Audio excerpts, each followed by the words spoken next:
Shabbat Shalom. I'm Rick Rheins, the rabbi at Temple Sinai here in Denver, Colorado, and I hope that you and your loved ones are ready for a wonderful Shabbat. I want to have a few words about this week's Torah portion, Vayigash.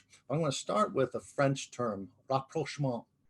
The French term, rapprochement, you may have come across in a newspaper or in reference to an international relationship between two warring states or nations that are at conflict.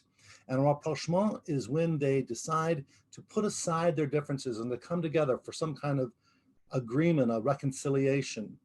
We have that in interpersonal relationships as well. The word rapprochement comes from the French rapprocher, which means to approach. And that's where I get to this week's Torah portion, because Vayigash means and he approached. It refers to Judah. It says, Vayigash elav Yehuda. Judah approached him. Now he approached this man that he thought was Tzefanat Paneach, this Egyptian official who was being sort of cruel and harsh to them, not just sort of cruel, very cruel. In fact, he wanted to enslave Benjamin. The children of Israel had come down asking to be able to buy grain. But this official made it a personal point of saying, your younger brother, you must bring him. And then he connived away to charge him with a crime and say, this person, this youngest of your brothers will be my slave. Well, this Judah could not have tolerated, because he knows that he promised personally his father Jacob, Benjamin will be okay. I'll bring Benjamin back. I will be his guarantee. And with that, Judah had a heartfelt plea to Joseph. Again, Tzefanat Paneach, this Egyptian official. And he said, please, my Lord, let this boy go back to his father. Let me be your slave, because I could not bear to see my father's face if he did not see this young boy, his youngest son, ever again. And with that, Joseph could no longer conceal his identity. Now, you remember, Joseph concealed his identity because he didn't know if his brothers really were the same schnooks that were responsible for selling him into slavery in the first place. Remember, he had that jealousy when he was a younger brother, and he had the coat of many colors, and there was this conflict. That was last week's Torah portion. It got pretty ugly.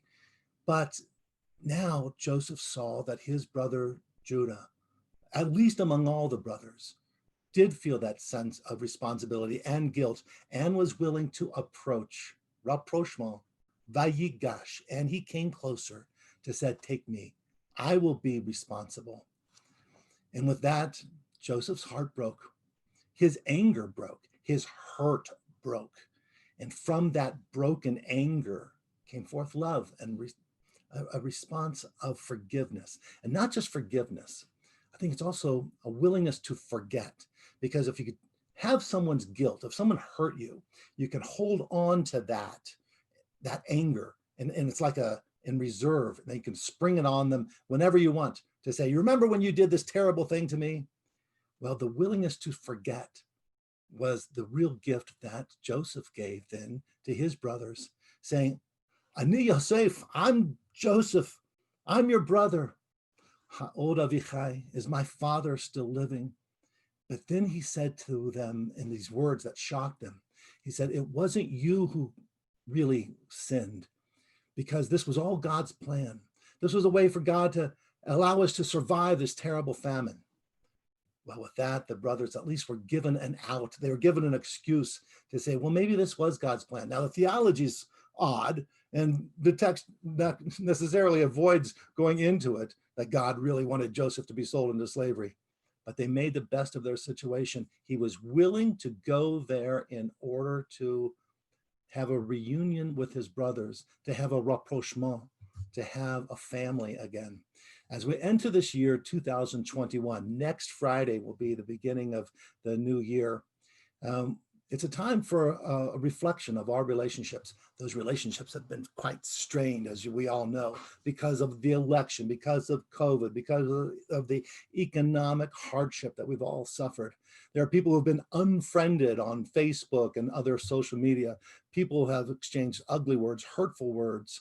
Relationships have been broken.